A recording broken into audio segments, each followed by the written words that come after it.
xaafadaha la dariska ah aqalkii lagaga dhawaaqay jamhuuriyadda Soomaaliland ayaa cabasho xoogan ka muujiyay ammaan darro soo food saartay xaafadaas iyo gurigii lagaga dhawaaqay Soomaaliland oo noqday meel habeenkii mukhadaraadka kala duwan lagu iibiyo. Haddaba dadweynaha xaafadaasi ayaa baaq u diray maamulka gobolka iyo madaxweynaha jamhuuriyadda Soomaaliland. Sidoo kale dadweynaha xaafadani ku nool ayaa sheegay inay ka aradan yihiin baahiyaha aasaasiga sida rug booliis, goob waxbarasho, goob caafimaad oo aanay lahayn xaafadaasi, waxaana ka mid ah hadaladoodii.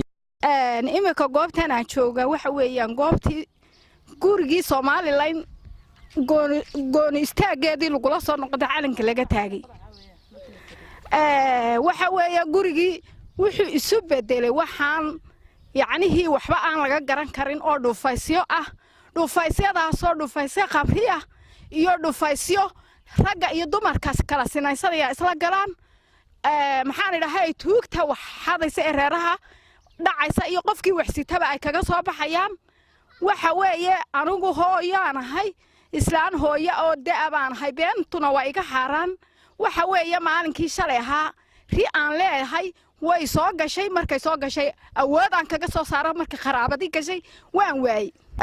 intaa waxaan ku darayaa waxa weeye imika weedha aan idin soo diray wayna wax ka aadaan oo wax ka qabataan oo wax ka aragtaan oo aad nala soo aragtaan been inaanu sheegino run inaanu sheegino.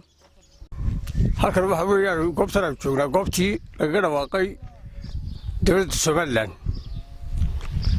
waxay sidaa tahay ay dhidmayn halka waxa laga qabanayo iyo dabaaldegeeda horta gurigii calanka iyo magaca laga dhawaaqay waa in la dayactiro oo la hagaajiyo oo magaceena iyo mafciisaba ay soo saaro.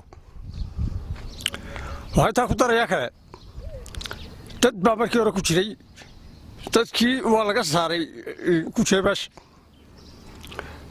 jingadii waa laga furfurtay, qaraabaday noqdeen tuugta iyo habaglayaasha iyo khamrilayaasha iyo waxba galaan.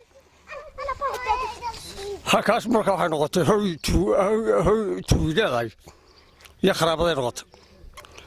waxaan leeyahay halka ay dhidmayta looga dabaaldegayo horta guriga iyo aagga ku jiro dayactir loo sameeyo.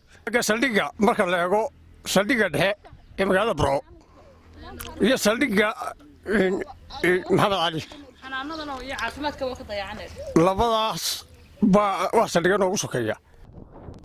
iyo xabagle inay 500 loo soo duwa laga qaataa dawa kharaabad garaacaysa. marka gurigaasi gurigii weeye Soomaaliland wax la dhayaxsada maaha sida dadka kale idinku sheego maranay diin raaci. waxaan nahay dadka halkan jaarka la ah meeshan markii dadka laga raray waxa lagu yiri waxa lagu sameeyaa dayactir oo dib baa loo dhisayaa. qabyatira markuu dadka ka rareeyay bil Ramadaan sidan oo kala soo beegan buu raro wuxuu yiri 5 cisho kadib waa gacmaha la saaraya. waxa yimi oo dhisay ma jirto, waa meeshii Soomaaliland lagu doortay, waa adiga arkacaynka u eegtahay.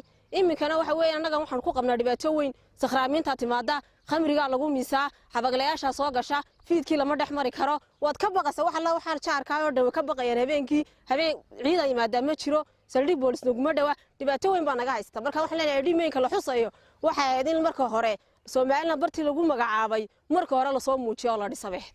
haddaba aqalkani lagaga dhawaaqay jamhuuriyadda Soomaaliland ayaa noqday mid aanay xukuumadihii kala duwanaa ee soo maray jamhuuriyadda Soomaaliland mid ay dayactir ku sameeyaan, kaasoo ay u soo dalxiis tagaan dadka ay ku weyn tahay qadiyadda jamhuuriyadda Soomaaliland. isku soo wada duuba baaqani ayaa ku soo beegmaya waqti ay nagu soo food leedahay xuska maalinta 18 May oo ah maalintii lagu dhawaaqay jamhuuriyadda Soomaaliland. Axmed Nuur Samraawi, telefishinka caalamiga ee SBS magaalada Burco.